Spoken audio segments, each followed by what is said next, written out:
So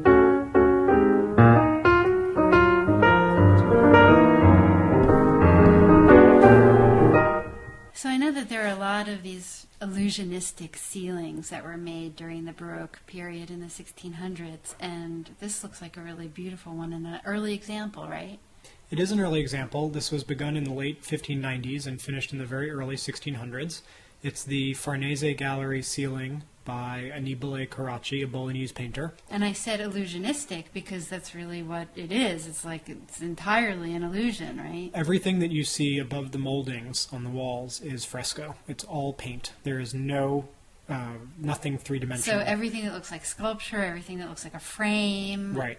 All of that is just it's paint. all fresco, and we'll see some good details that show you that in a minute. But before we start talking about details, we should situate this within Annibale Carracci's career and in the development of Baroque painting. The Carracci, by the end of the 1500s, had established themselves in Bologna as the leaders of this new style of painting that was a rejection of mannerism, and for various reasons was pointing towards a style that was more naturalistic as well as being more straightforward and dramatic and clear and very, very legible. This is the Baroque style that's going to dominate European art for a century to come. Right? They had established themselves in Bologna, but when Annibale Carracci gets called to Rome in the 1590s to work for the Farnese family, this is really his moment to step onto a major stage and to bring his revolution of painting to the center of the art world at the time. So he's sort of gone from doing off-Broadway play to now being a big star on Broadway in Rome. And in Rome for the Farnese family in their main palace. This is a family of dukes and cardinals, incredibly important patrons. And so all of these things make this commission particularly important for him. And can you get in to see this today in Rome? You can sometimes, but not all the time, because today the Farnese Palace is the French embassy. Those lucky French ambassadors. Well, although it may be inconvenient, we might also be thankful because undoubtedly it being secluded has kept it in good condition. That's true. That's true. So what is the subject of the ceiling? The subject of the ceiling is several different scenes of the loves of the gods from classical mythology. Those are the scenes that we see in the paintings, and it's as if these paintings are framed in either wood gilded frames or in stone architectural details, and then inserted among real people and real sculptures. But of course, like we said, it's all paint. And this is the subject because it celebrated a marriage in the family. Right. So this is all about love. Okay. Right. And even though we're following the Counter-Reformation here, we should keep in mind that this is a very private viewing context, and it's also to celebrate a wedding. And so the stories of love and eroticism that we see, we shouldn't think of as being out of place at this time. Okay. So let's have a look at one of them. Here we again see the ceiling in a full view, and as we said, it's as if there are paintings of these love scenes inserted among people and sculptures who are not necessarily related exactly to the subject of the paintings. It's hard to believe that those are not paintings leaning up against the molding. Right, especially the one at the far end looks like it's leaning up against the wall, but it's all fresco. The ceiling is curved, but it's flat to the touch. Amazing. And so artists are really building on what perspective had given them, what Brunelleschi had given them, and being able to do all sorts of kind of tricks with perspective. And that becomes a big thing during this period. Very much so, but it starts out initially as an effort on reclaiming naturalistic skills and studying carefully from life and then making your art look as lifelike as possible. And so the illusionism that we see here, the fooling you into thinking that you're looking at real three-dimensional things perspectively, sometimes has very serious weight as well in terms of the revolution that the Carracci are trying to bring. Don't you think it's also a little bit of a desire to sort of involve you emotionally, to bring you into it? It is very engaging in that sense as well, absolutely. In the center of the ceiling is the main subject matter. This is the triumphal chariot with Bacchus and Ariadne, two of the most famous lovers in classical mythology. And wait a second. So this whole thing along the bottom, that's all paint, right? Everything is paint. And you can see that it's curved. Again, it's a barrel vaulted ceiling, but there is nothing three-dimensional on the surface of the ceiling. Amazing. And you can see here it's a very celebratory tone that's very fitting towards the celebration of a marriage. You can see also the incredible classicism that Annibale Carracci has brought to his painting, much more so in these works than in his earlier work in Bologna.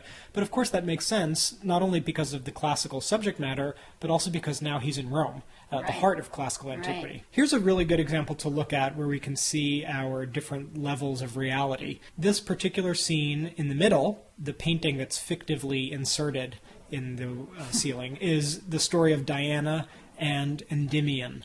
And there are several versions of the story, but basically the story is that Endymion is a hunter who was incredibly beautiful, and he is asleep, and the goddess Diana, the goddess of the moon, is so taken with his beauty that she seduces him while he's sleeping. And so this is one of the love stories that we see in the Farnese ceiling.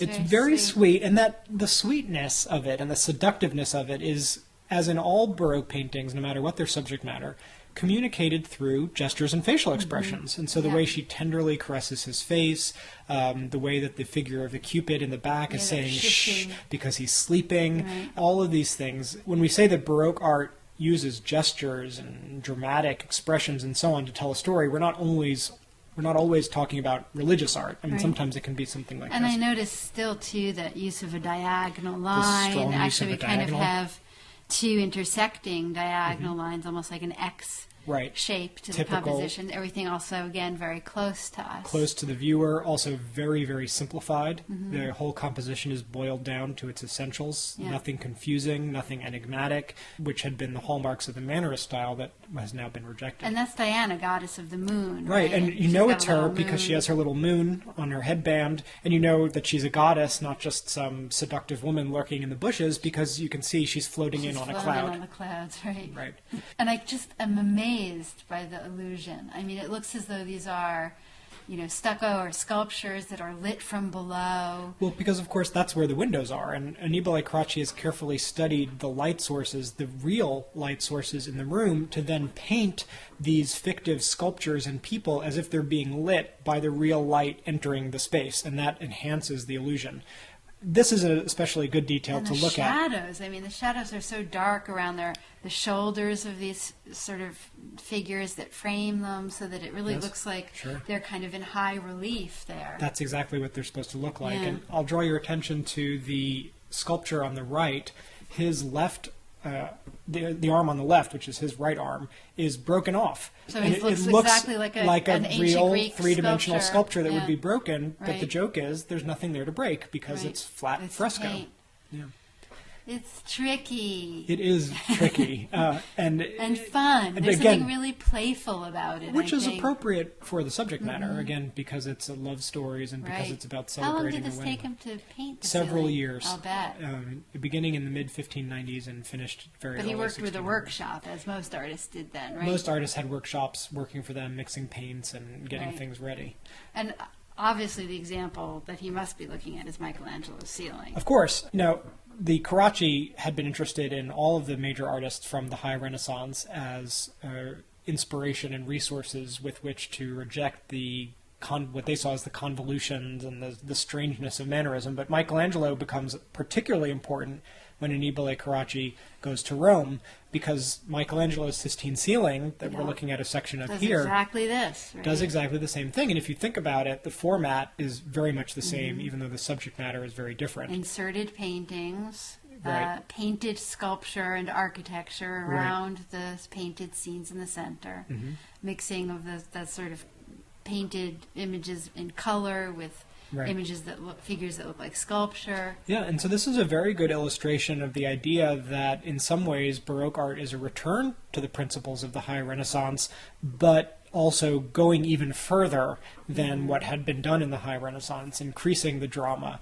increasing the playfulness, increasing even the illusion that we see. Increasing the emotion. Right. And once the accessibility. Absolutely. And don't forget, like we said before, that Annibale Carracci really needs to, in a sense, pull out all the stops here, because he needs to bring this new style and his skill to Rome, so where he really wants to make an impact. Off. Right. Exactly. That's obvious.